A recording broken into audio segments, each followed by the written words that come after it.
Welcome to our channel. আপনারা দেখছেন রান্নার হাট। আজকে আমি তৈরি করব দশমী স্পেশাল কাতলা কালিয়া। চলুন আর কথা না বাড়িয়ে রেসিপিটা শুরু করে দিই। দশমী স্পেশাল কাতলা মাছের কালিয়া তৈরির জন্য আমি নিয়ে নিয়েছি পেঁয়াজ বাটা, আদা বাটা, নিয়ে নিয়েছি রসুন বাটা, টমেটো পেস্ট, টক দই, আর এখানে নিয়ে নিয়েছি কাজু আর পোস্ত পেস্ট, আর তাছাড়া নিয়ে নিয়েছি আমি কালারের জন্য কাশ্মীরি মরিচ। এখন আমি ভালোভাবে মেরিনেট করে নেবো। তার জন্য প্রথমে দিয়ে দিচ্ছি হলুদ গুঁড়ো, দিয়ে দিচ্ছি লবণ, মেরিনেটে আমি পরিমাণ মতো দিয়ে দেবো সরষের তেল। এবার আমি এগুলো ভালোভাবে মেরিনেট করে নেব। মাছগুলোতে আমি ভালোভাবে নুন হলুদ আর সরষের তেল দিয়ে মেরিনেট করে নিয়েছি। এবার প্রায় 10-15 মিনিটের জন্য একটু রেস্ট রেখে দেবো।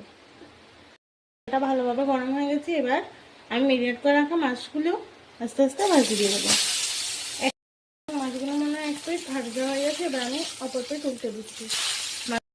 আমাদের মাছগুলো প্রায় লাল করে ভাজা হয়ে গেছে। এবার আমি এগুলো উঠিয়ে নেব।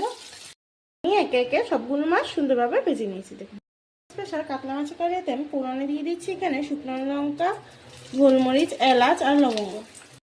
সুগন্ধ ভালোভাবে বের হয়ে গেছে। এবার আমি তাতে দিয়ে দেবো পেঁয়াজ বাটা। সবটাই দিয়ে দেবো। পেঁয়াজটা কি সুন্দর সোনালি বর্ণ হয়ে গেছে, ভালোভাবে কষানো হয়ে গেছে। এবার আমি তাতে দিয়ে দেবো পরিমাণ মতো আদা বাটা। হয়ে গেল। এবার আমি তাতে দিয়ে দিচ্ছি 1 চামচ রসুন বাটা। আদা পেঁয়াজ রসুনটা ভালোভাবে কষানো হয়ে গেছে। এবার আমি তাতে দিয়ে দেবো টমেটো পেস্টটা, পোস্ত আর কাজু পেস্টটা।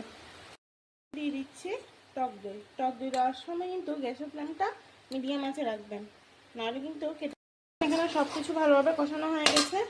এবার আমি তাতে দিয়ে দেবো পরিমাণ মতো হলুদ গুঁড়ো, দিয়ে দেবো ধনে গুঁড়ো, দিয়ে দিচ্ছি আমি এখানে চামচ জিরের গুঁড়ো, আর দিয়ে দিচ্ছি লঙ্কার গুঁড়ো। লঙ্কার গুঁড়োটা আজকে আর জল দেওয়ার প্রয়োজন নেই, কারণ এখানে তো অনেকগুলো মশলা আছে। আমি দিয়ে দিচ্ছি 1 চামচ এভারেস্ট কাশ্মীরি লাল, দিয়ে দিচ্ছি আমি পরিমাণ মতো নুন। মশলাটা একদম পারফেক্টলি কষানো হয়ে গেছে, কড়াই গায়ে থেকেও ছেড়ে আসছে। এবার আমি তাতে পরিমাণ মতো জল দিয়ে দিচ্ছি। আমি ভিজে রাখা মাছগুলো একে একে তুলে দিয়ে দিচ্ছি। এবার নেড়ে দিয়ে আমি গ্যাসের ফ্লেমটা লো টু মিডিয়ামে রেখে দেবো। আমি এখানে টক দই আর টমেটো টক ভাগটাকে ব্যালেন্স করার জন্য সামান্য একটু চিনি দিয়ে দিয়েছি। দেখুন, আমাদের কাতলা মাছের কালিয়া কিন্তু তৈরি হয়ে গেছে।